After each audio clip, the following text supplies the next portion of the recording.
Hello everyone. So today we will talk about the concept of depreciation. इस पे हम लोग जब मैंने इनिशियली बात की थी तब भी मैंने आपको थोड़ा बहुत समझाया था मेरे प्रीवियस लेक्चर्स में, और आज मैं आपको फिर डेप्रिसिएशन के ऊपर समझाऊंगा कि किसका किस तरह से ट्रीटमेंट किया जाता है जब हम लोग नेशनल इनकम कैलकुलेशन करते हैं। और इन जनरल भी डेप्रिसिएशन को हमारे लिए समझना बहुत ज़रूरी है, चाहे वो इन्वेस्टमेंट के पॉइंट ऑफ व्यू से हो, चाहे हम ग्रॉस प्रोडक्शन की बात करें, दोनों ही जगह पे डेप्रिसिएशन का कॉन्सेप्ट बहुत इंपॉर्टेंट है। So let's start with this. Before I proceed again I would request all of you कि अगर आपको कोई डाउट्स या कोई क्वेरीज हो तो आप मुझे व्हाट्सएप पे ड्रॉप कर सकते हैं, and my email ID is also there, आप मुझे वहां भी कॉन्टैक्ट कर सकते हैं। सबसे पहले हम बात करेंगे द कॉन्सेप्ट ऑफ डेप्रिसिएशन। मैं पहले आपको बिल्कुल सिंपल टर्म्स में डेप्रिसिएशन समझाता हूँ, उसके बाद हम इसके जो मेन रीजन है जिसकी वजह से डेप्रिसिएशन होता है उनको डिस्कस करेंगे। But let's understand depreciation with a very simple example. Let's say कि आप जब कार परचेज करके लेके आते हैं, लेट्स से कि आपने कोई कार परचेज किया 10 लाख रुपीस का, और एवरी ईयर आपको उसका प्रीमियम भी पे करना पड़ेगा। प्रीमियम मतलब इंश्योरेंस प्रीमियम जो होता है। नेक्स्ट ईयर जब आप कार का प्रीमियम पे करने जाएंगे तो लेट्स से कि आपने 10 लाख की कार के ऊपर उस टाइम पे आपने जो है कुछ 1 या 2% उसका आपने प्रीमियम पे किया था, यानी कि 10 लाख रुपए की कार है तो आपने उसका 10,000 का प्रीमियम पे किया, इंश्योरेंस प्रीमियम। अब क्या होता है कि आपने जो प्रीमियम पे किया, नेक्स्ट ईयर जब आप जाएंगे तो आपको जो पिछले साल आपने 10,000 का प्रीमियम पे किया था, इस बार आपको उतना पे नहीं करना पड़ेगा। इस बार आप जो प्रीमियम पे करेंगे इंश्योरेंस वो 10,000 से कम होगा, लेट्स से 7,000 या 8,000।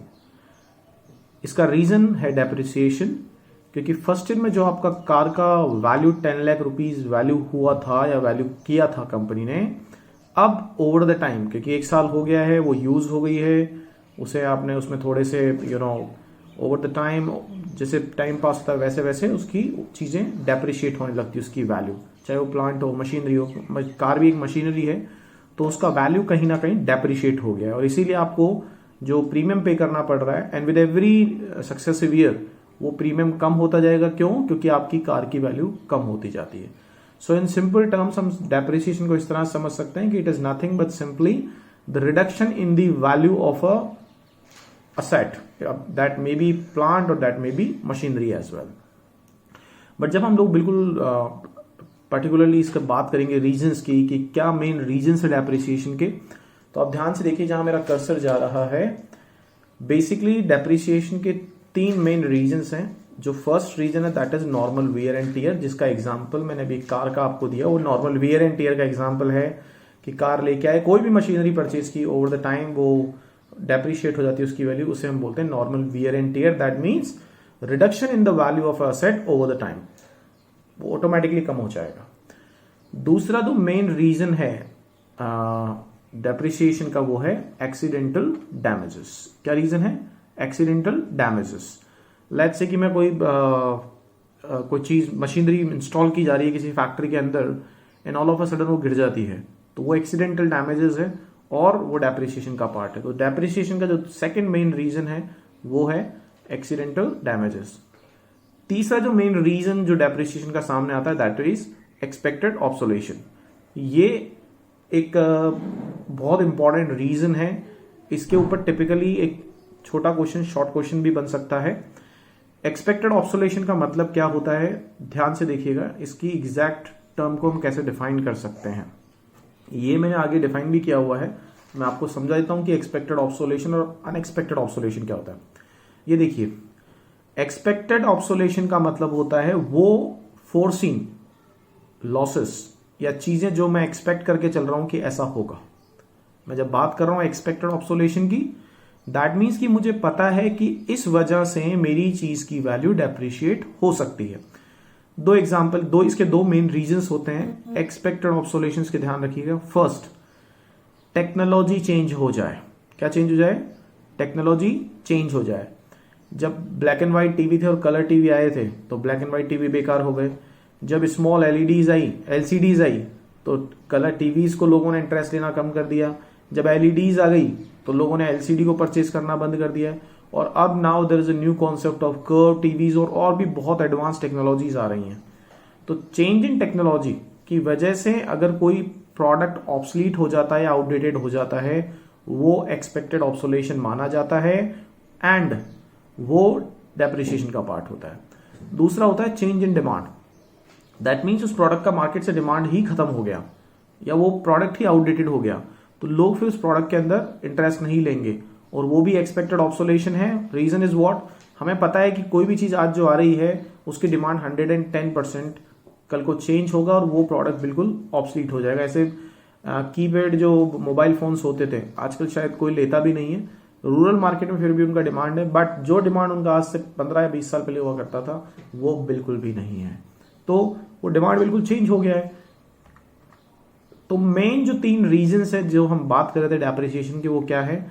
Normal wear and tear losses, second accidental damages, third expected obsolescence. ये 3 मेन रीजंस हैं जिसकी वजह से डेप्रिसिएशन होता है। एक छोटा सा पॉइंट जो बिल्कुल रेड लाइन में नीचे की तरफ मैंने मार्क किया हुआ है, depreciation is also called consumption of fixed capital. Please इसे ध्यान रखिएगा। Consumption of fix capital that means capital जो थी हमारी फिक्स कैपिटल, प्लांट मशीनरी कोई भी चीज, उसे जब हमने कंज्यूम किया तो वो 100% उसका वैल्यू डेप्रिशिएट होता है, उसे हम बोलते हैं कंजप्शन ऑफ फिक्स कैपिटल। तो आई होप आपको ये पॉइंट यहाँ पे बिल्कुल समझ में आ गया है। अब हम बात करते हैं एक बहुत इंपॉर्टेंट चीज की, डेप्रिसिएशन रिजर्व फंड। अभी पहले हमें इसको ये समझना है कि डेप्रिसिएशन रिजर्व फंड होता क्या है, इसका फॉर्मूला क्या है, कैसे कैलकुलेट करते हैं, इसका क्या इंपॉर्टेंस है, क्या सिग्निफिकेंस है डेप्रिसिएशन रिजर्व फंड का, वो सारी चीजें हम यहाँ पे डिस्कस करेंगे। अभी आप ध्यान से समझिएगा। इसका पहले हम एक फॉर्मूले से समझते हैं। जो इसका फॉर्मूला है वो पहले मैं आपको समझाता हूं, तो आपको थोड़ा बाद में मीनिंग समझने में बहुत आसानी रहेगी। हमने ये अज्यूम किया कि एक मशीनरी का कॉस्ट 10 लाख रुपीज है। देख सकते हैं आप यहाँ पे एक मशीनरी का कॉस्ट 10 लाख रुपीज है और हम ये एक्सपेक्ट करके चल रहे हैं कि उस मशीनरी का लाइफ 10 ईयर्स होता है। आपके घर में लैच से कि आप एसी लेके आ रहे हैं या कार लेके आ रहे हैं लैच से, तो आपको पता है कि वो कार 10 साल बाद किसी काम की नहीं रहेगी या वो बिल्कुल ऑब्सलीट हो जाएगा। अब वही चीज अगर आप बिजनेस पर्पज के लिए लेके आ रहे हैं, लैच से एक मशीन आप 10 लाख का लेके आए, आपको पता है कि वो 10 ईयर्स काम करेगी। जब आप उस 10 लाख को उसकी नंबर ऑफ ईयर से डिवाइड कर देते हैं तो जो वैल्यू निकल के आती है वो वैल्यू होती है आपकी डेप्रिसिएशन की, per year depreciation. That means हर साल आपकी मशीनरी का वैल्यू कितना लाख से डेप्रिशिएट हो रहा है? 1 लाख रुपीज से। यानी 10th ईयर में वो जाके वो बिल्कुल प्रोडक्ट की कॉस्ट कितनी रह जाएगी, उसकी वैल्यू कितनी रह जाएगी? 0। क्यों? क्योंकि वो बिल्कुल डेप्रिशिएट हो चुका है। अब पॉइंट ये आता है कि सिग्निफिकेंस क्या है डेप्रिसिएशन रिजर्व फंड का। बहुत इंपॉर्टेंट चीज है, एग्जामिनर आपसे पूछ सकता है कि इसका इंपॉर्टेंस क्या है। अब मैं बिल्कुल सिंपल टर्म्स में आपको समझाता हूं कि अगर 10th ईयर में जाके हम प्लान करते हैं एक मशीनरी का कॉस्ट, क्योंकि हमने डेप्रिसिएशन का जो कॉस्ट आ रहा था उसे हमने उसका सेपरेट फंड नहीं बनाया, तो 10th ईयर में जाके जब वो मशीन ऑब्सलीट हो जाएगी तो अचानक से कंपनी के ऊपर फाइनेंशियल बर्डन आएगा। उसी फाइनेंशियल बर्डन को डाइल्यूट करने के लिए कंपनी डेप्रिसिएशन रिजर्व फंड रखती है और जो वैल्यू डेप्रिशिएट होती है वो पैसा वहां पे डालती रहती है। उससे होता क्या है, अब डेफिनेशन से आपको समझ आएगा। It refers to that fund which the producer की फॉर रिप्लेसमेंट इन्वेस्टमेंट, यानी कि आपको इस इन्वेस्टमेंट को रिप्लेस करना पड़ेगा। वो पैसा जो आप डालते हो उसे हम बोलते हैं डेप्रिसिएशन रिजर्व फंड। और इसका इंपॉर्टेंस जो मैंने अभी आपको बताया क्या है कि अचानक से आप एक ट्रैप में नहीं आते हो, जैसे कि अचानक से आपको 10 लाख रुपीज पे करना पड़ेगा, तो वो कंडीशन आपके लिए क्रिएट नहीं होगा किसी भी कंडीशन में, और आप क्योंकि आपने उसका ऑलरेडी एडजस्टमेंट किया हुआ था। That is called depreciation reserve fund. बाकी चीजें डिटेल में दी हुई है, मैंने आपको बिल्कुल प्रैक्टिकल तरीके से इसका एग्जांपल समझा दिया है। इसे हम बोलते हैं depreciation reserve fund. Formula you know the total cost of a machinery divided by number of years or the life of a machinery. Is that okay or not? I hope आपको ये point समझ में आ गया है। अब हम लोग थोड़ा सा आगे की तरफ मूव करते हैं। एक्सपेक्टेड ऑब्सोलेशन मैं आपको ऑलरेडी समझा चुका हूं। एक और बहुत इंपॉर्टेंट चीज है, that is called unexpected obsolescence, which is unexpected obsolescence. अब ध्यान से एक चीज समझिएगा, मैं चीज बोल रहा हूं। डेप्रिसिएशन रिजर्व फंड में हम एक्सपेक्टेड ऑब्सोलेशंस का ही एडजस्टमेंट करते हैं, अनएक्सपेक्टेड ऑब्सोलेशंस के लिए डेप्रिसिएशन रिजर्व फंड काम में नहीं आता है। आई होप आपको मेरी बात समझ में आ गई है। अब पहले हमें यह समझना है कि अनएक्सपेक्टेड ऑब्सोलेशन क्या है। अनएक्सपेक्टेड ऑब्सोलेशन, यहां आप मेरा कर्सर देख सकते हैं, रेड में लिखा हुआ है। ये ऊपर मैं आपको ऑलरेडी एक्सप्लेन कर चुका हूं, change in technology and change in demand हम ऑलरेडी डिस्कस कर चुके हैं।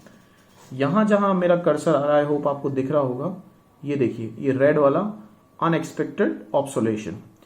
अनएक्सपेक्टेड ऑब्सोलेशन दो कंडीशंस में, या तो नेचुरल क्लैमिटीज हो गई, सुनामी आ गया, फ्लड आ गया, ड्रॉट हो गया, कुछ ना कुछ प्रॉब्लम हो गया, वो सब नेचुरल क्लैमिटीज में आता है। दूसरा, वो जो प्रोडक्ट या चीज आपने परचेज किया था उसकी मार्केट वैल्यू डाउन हो गई रिसेशन की वजह से, इकोनॉमिक रिसेशन आया। लेट्स से आपने प्रॉपर्टी में इन्वेस्ट किया, जब आपने इन्वेस्ट किया तो मार्केट बहुत हाई पे था, अचानक ऐसा कुछ हुआ, अभी आप लेट्स से के भी जो कोविड-19 का जो कंडीशन चल रहा है, या अचानक से कोई प्रॉब्लम जब आती है, तो आपने जब लिया, जब मार्केट बहुत अच्छा था, बट किसी रीजन की वजह से इकोनॉमिक रिसेशन आ गया, तो आपने जो चीज परचेज किया था, जो असेट लिया था, उसका वैल्यू खत्म हो गया।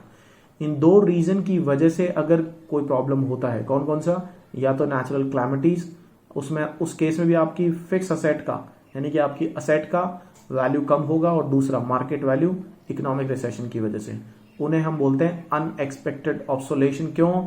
हम नेचुरल क्लैमिटीज को एक्सपेक्ट नहीं करके चलते हैं, हम रिलैक्स रहते हैं, और इकोनॉमिक रिसेशन एक फिनोमिना है, कोई नहीं कह सकता, कोई एक्सपेक्ट नहीं कर सकता, अनएक्सपेक्टेड चीज है। एक और चीज, अनएक्सपेक्टेड ऑब्सोलेशन को कैपिटल लॉस भी कहा जाता है, and capital losses are not the part of depreciation और depreciation reserve fund. Please keep a note of that. Let me repeat, unexpected obsolescence and capital losses को हम लोग डेप्रिसिएशन या डेप्रिसिएशन रिजर्व फंड का पार्ट नहीं मानते हैं। I hope आपको यहां पे पॉइंट समझ में आ गया है। डेप्रिसिएशन की कैलकुलेशन में सिर्फ और सिर्फ हम लोग normal wear and tear losses, accidental damages and expected obsolescences को ही कंसीडर करते हैं। एक छोटा सा पॉइंट है लास्ट, अगर आप थोड़ा सा और जानना चाहते हैं डीप में कि एक्सपेक्टेड ऑब्सोलेशन एंड अनएक्सपेक्टेड ऑब्सोलेशन में क्या डिफरेंस है, तो आप इसे वापस समझ सकते हैं कि एक्सपेक्टेड ऑब्सोलेशंस जो हैं fall in the value of fixed asset due to changes in technology and changes in demand, जो मैं बता चुका हूं ऑलरेडी। एंड अनएक्सपेक्टेड ऑब्सोलेशंस में या तो नेचुरल क्लैमिटीज या इकोनॉमिक रिसेशन की वजह से चीजों में वेरिएशन आता है। एक्सपेक्टेड ऑब्सोलेशंस डेप्रिसिएशन का पार्ट होते हैं, डेप्रिसिएशन रिजर्व फंड का पार्ट होते हैं। अनएक्सपेक्टेड ऑब्सोलेशन डेप्रिसिएशन रिजर्व फंड का पार्ट नहीं होते हैं। आई होप आपको यहां पे ये चीज बिल्कुल क्लियर हो गई है। कंजप्शन ऑफ फिक्स्ड कैपिटल भी डेप्रिसिएशन है, और capital losses is all together different thing, जो हम ऑलरेडी बहुत डीप में डिस्कस कर चुके हैं। Thank you so much. I hope आपको डेप्रिसिएशन का कॉन्सेप्ट क्लियर हो गया। Thank you.